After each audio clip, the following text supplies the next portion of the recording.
आज पढ़ा रहे हैं सब्जेक्ट सोशोलॉजी। मेरा नाम डॉक्टर नंद किशोर साहू और आज का हेडिंग है अध्याय दूसरा का भारतीय समाज की जनांकीय संरचना, demography, structure of Indian society. Heading है भारतीय समाज की जनांकीय संरचना, है ना। Demography, structure of Indian society के बारे में, मतलब भारतीय समाज की जनांकीय संरचना, स्ट्रक्चर के बारे में बता रहे हैं। अब देखिए, हर कोई जानता है जनसंख्या क्या अर्थ है। एग्जाम में आगा जनसंख्या क्या अर्थ है, जनसंख्या से क्या समझते हैं, अथवा जनसंख्या की कोई परिभाषा दीजिए। जनांकीय का अर्थ एवं परिभाषा, है ना।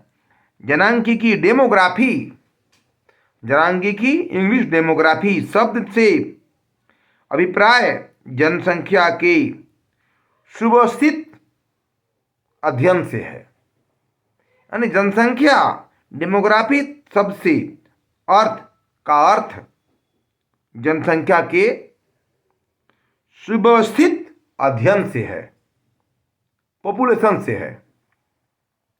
इसका हिंदी रूपांतरण जनांकीय है। इसका हिंदी रूपांतरण क्या है? जनांकीय है। जनांकीय है यूनानी मतलब ग्रीक भाषा का डेमोग्राफी शब्द, दो शब्दों डेमोस जिसका अर्थ है जन या लोग, और दूसरा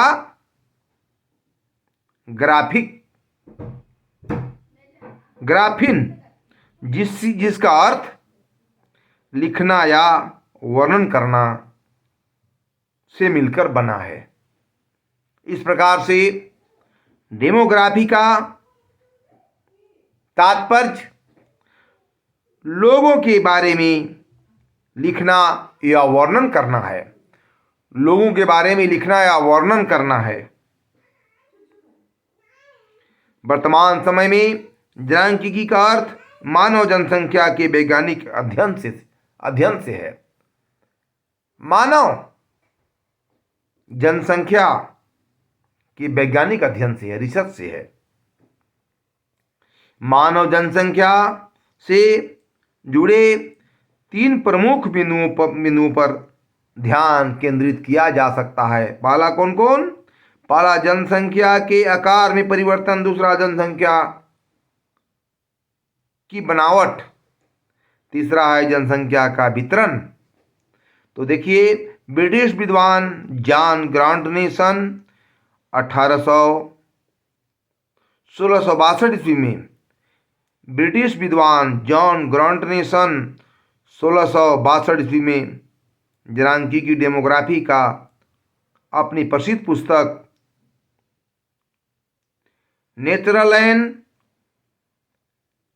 national and political characteristics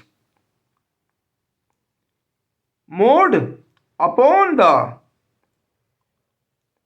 bills of mortality में एक विशिष्ट और स्वतंत्र विद्वान के रूप में उल्लेख किया है। वर्णन किया है। एक विशिष्ट और स्वतंत्र विद्वान के रूप में उल्लेख करना ही जॉन ग्रांट को जनांकीय का जनक, फादर ऑफ डेमोग्राफी कहा जाता है। फादर ऑफ डेमोग्राफी कहा जाता है। जनांकीय शब्द का सर्वप्रथम प्रयोग करने का श्रेय फ्रांसीसी विद्वान अर्चिले गुडलॉर्ड को माना जाता है। सन 1855 ईस्वी में अपनी पुस्तक एलिमेंट्स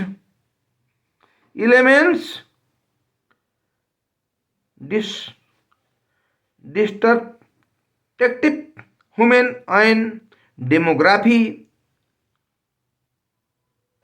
चैप्टर में सबसे पहले प्रयोग किया। प्रयोग किया।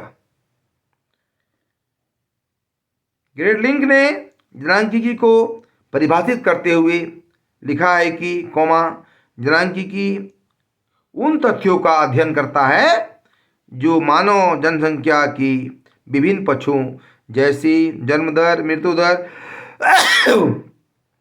दर, प्रशासनिक विशेषताओं तथा उन्हें प्रभावित करने वाले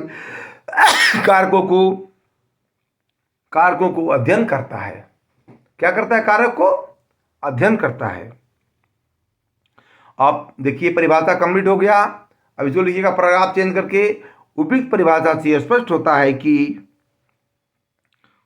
कि जनांकिकी वह विज्ञान है जिसके अंतर्गत जनसंख्या से संबंधित अनेक रुझानों तथा प्रक्रियाओं का अध्ययन किया जाता है, जैसे जनसंख्या के आकार में परिवर्तन, जन्म मृत्यु दर में परिवर्तन, प्रजनन में परिवर्तन और जनसंख्या की संरचना स्ट्रक्चर में परिवर्तन।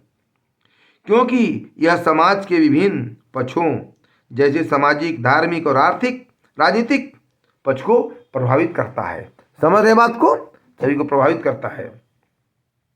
और जनसंख्या के प्रकार, टाइप्स ऑफ डेमोग्राफी, एग्जाम में आएगा जनसंख्या की कौन कौन प्रकार है। टाइप्स ऑफ डेमोग्राफी से क्या समझते हैं, क्या अर्थ है, अंतर क्या होगा? एक होगा। अब देखिए जनसंख्या को प्रमुख रूप से दो वर्गों में विभक्त किया गया है, दो रूप में बांटा गया है, दो भाग में बांटा गया है। कौन कौन? आकारिकी जनांकिकी, फॉर्मल डेमोग्राफी, और दूसरा है सामाजिक जनांकिकी, सोशल डेमोग्राफी। अब जनांकिकी अध्ययन का महत्व, इंपॉर्टेंट पढ़ेंगे आगे। अब क्या महत्व है देखिए। इस प्रकार से सामाजिक जीवन के विभिन्न क्षेत्रों में जनांकिकी के महत्व को हम निम्न बिंदुओं पर स्पष्ट कर सकते हैं। कौन कौन? पहला महत्व क्या है? जनांकिकी का अध्ययन इस दृष्टि से महत्वपूर्ण है कि इसके आधार पर हम देश व विश्व की जनसंख्या के रूप बारे में व्यवस्थित ज्ञान प्राप्त कर सकते हैं। पहला पॉइंट। दूसरा पॉइंट है इसकी अध्ययन से जनसंख्या के आकार में होने वाली परिवर्तन को ज्ञात किया जा सकता है। तीसरा है जनांकिकी अध्ययन का एक प्रमुख महत्व यह है कि एक और सरकार जनांकिकी आंकड़ा के आधार पर सार्वजनिक जीवन से जुड़े विभिन्न क्षेत्रों में रोजगार के अवसरों में वृद्धि करती है। चौथा पॉइंट, जनांकिकी अध्ययन के द्वारा यह देश की सामाजिक आर्थिक दशाओं का अध्ययन करता है। अगला पॉइंट, जनांकिकी अध्ययन का एक प्रमुख महत्व यह है कि इनके द्वारा संकलित आंकड़ों के आधार द्वारा समाज के कुछ विशेष वर्गों का वर्णन किया जाता है। अगला पॉइंट है जनांकिकी के अध्ययन का एक महत्व यह भी है कि इसके द्वारा समाज में परिवर्तन की गति को बढ़ावा दिया जाता है। अगला पॉइंट यह है कि जनांकिकी अध्ययन का महत्व न केवल राष्ट्रीय क्षेत्र में है बल्कि अंतर्राष्ट्रीय क्षेत्र में माना जाता है। उपयुक्त परिभाषा के आधार पर हम कह सकते हैं कि जनांकिकी परिवर्तन की स्थिति को समझने के लिए अति महत्वपूर्ण है। इस परिणाम के कारण ही भारतीय समाज में कुछ समस्याएं उत्पन्न हुई है। सामाजिक पारिवारिक विघटन, गरीबी, बेरोजगारी, अशिक्षा तथा अपराध आदि के साथ समाज के कुछ वर्गों का आतंकवाद की ओर झुकता सांप्रदायिक घटनाओं में वृद्धि हो गया है। इसको हमें दूर करना होगा। सरकार प्रयास कर रही है कि समाज आगे बढ़े, डेवलपमेंट करे और विकास के रास्ते में आए। समझ रहे हैं? तो हर तरह से लिखने की शैली होनी चाहिए। इस प्रकार हम कह सकते हैं कि जनांकिकी के मौत से समाज को बहुत ही फायदे और आगे बढ़ने की गुण की बात की जाती है। बस इतना ही।